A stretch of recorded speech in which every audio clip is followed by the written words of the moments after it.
He's a true horseman. He's not only committed to what he does, but is also highly respected by his peers. He's well known as a man of few words, and not only sets high standards for himself, but all those who work for him too. He's Dennis Drier. During this past winter season, Dennis Drier has won 5 Group 1 races with 3 horses, captain of all, 7th Plain and Chestnut and Pearls. He recorded his first Group 1 double on Sorgo's Sun Sprint Race Day, only to repeat the achievement a few months later on the first Saturday in July. He was acknowledged with 2 Equus Awards and 6 KwaZulu-Natal Racing Awards for his successes during the 2014 and 15 racing season. There's no doubting it's been quite a time for Dennis Drier. But who is he and what is it that sets him apart?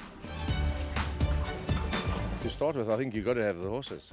I must say, when I came back from Cape Town, we did have a very young string, and having lost the old horses last year, it was something that I didn't really expect. So I was thrilled to have the season that we had this year. Everyone says I seem to pick a sprint type of horse, but I've had a couple of stayers over the years, a good couple of them, and they've done me proud.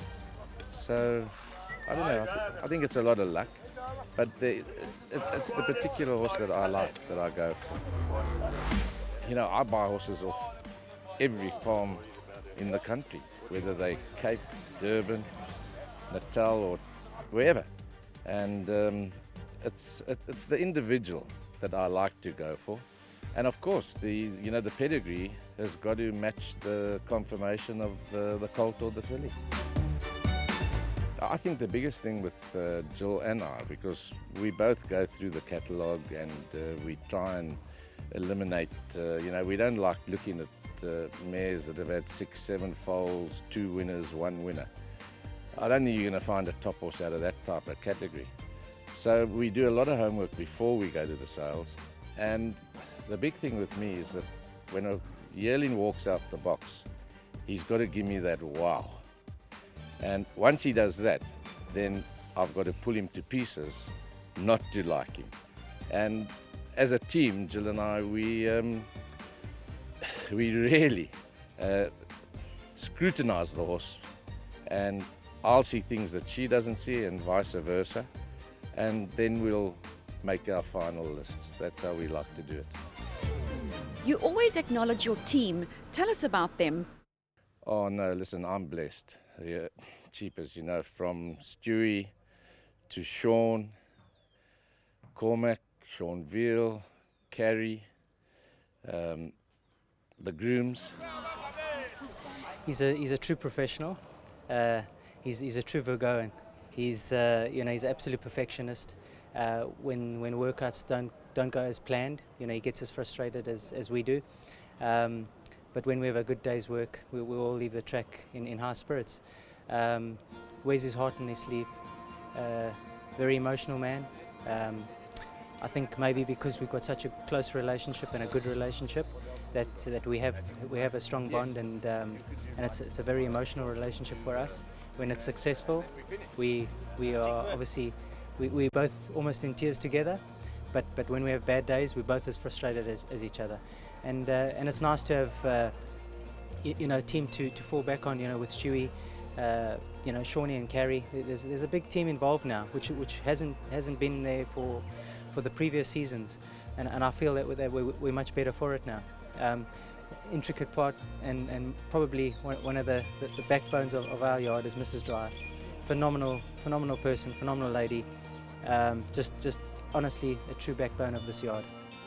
Many years ago when I joined the original Baker and Drier in 1986, Dennis was already a client, and Jantie Drier was his vet, and I think we were the youngsters in the practice and dared not even come into the practice for the knowledge that he would shout at us or catch us out or do whatever. Just now for the last 15 years basically I've been doing the work in the same yard in Summerveld, down the same driveway, through the same gate, meeting the same bloke at the desk, who has improved over the years in giving us a bit of space and not giving us such a hard time when we get into the yard. He's also allowed the younger vets in the practice. Georgie Kellett has done a lot of work in the last year, and I think Dennis really appreciates her input. And I really appreciate the fact that Dennis has allowed the younger vets also to come into the practice, which makes our life a lot easier as senior vets to do other things as well. The whole ethos of what we do is to pick up problems early and manage them and treat them and increase the longevity of the horse. And that's, I think, where the success lies. Dennis obviously trains the horses, gets them ready to race and selects them. We also play a part, obviously, in helping select horses and doing risk assessments. It's been sort of 21, 22 years I've been associated with the Drier yard. Amazing horsemen, amazing family, and yeah, we work really closely together. We have our fallouts, but one thing about Dennis, he never holds a grudge. It's done and dusted.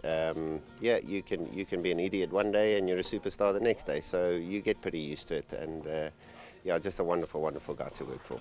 It's an absolute huge team effort. You know, we work closely with all the vets. The horses are assessed on a daily basis, and we basically correct whatever needs to be corrected, you know, and that's the whole idea as management.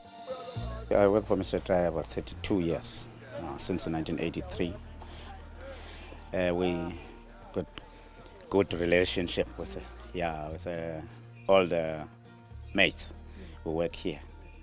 That's why we make the job easy, because with a good relationship.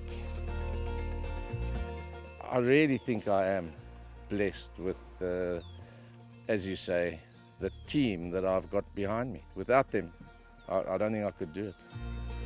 What is your philosophy to training that sets you apart from your colleagues? I like the horse to show me when they're ready. You know, they're trainers that are known for just having great 2-year-old success, and then trainers that take them through the divisions, trainers that rest the horses a lot. I don't like to push my horses, but having said that, if a horse shows me that he's ready to run and wants to run as an early 2-year-old, I'll run him, or her. So I think it's basically, I leave it up to the individual and go from there. You appear very hands-on in the way you train. Yeah, I think that's, you know, I've been asked on numerous occasions to open a satellite yard. But, Michelle, I think, yeah, you've hit the nail on the head. I'm too hands-on. And, but of late, Stewie has a hell of a calming effect on me. And I must say, I'm leaving a hell of a lot more than I used to Stewart, and yeah, but very hands-on. You know, he's such a brilliant trainer, and he does always convert back to a lot of old remedies and old ways, you know, and it just amazes me because you know, I see it happen in front of me, and I'm amazed. I think probably one of his secrets is that he has changed with the times, but he's been able to introduce the old methods when needed, and I think that is probably you know, a very important factor to why we're so successful. What are you like to work for? And then this is not easy. I don't think I'm easy, but I'm very fair, and you know, my way or the highway. You have accomplished so much in racing, but what ambitions do you still have? To buy good horses, have all these super owners behind me, and when I don't want to wake up in the mornings and feel I've had enough, that's when I'll say cheerio. Do you have any advice for people who are wanting to come into our sport? Oh, it's not easy. It's a tough game. And I think you need the 1 or 2 lucky breaks. That's what it's all about. Thank God I was with Sid for 10 years, almost 10 years, just under 10 years. And when he went to Johannesburg, that's when I decided also that I should go on my own. I built on that, and I think that's what you need. Just a little bit of luck, a break here or there, and a lot of hard work. Would you do it all over again if you could? Definitely. And I've loved it from a kid, and yeah, it's been my life.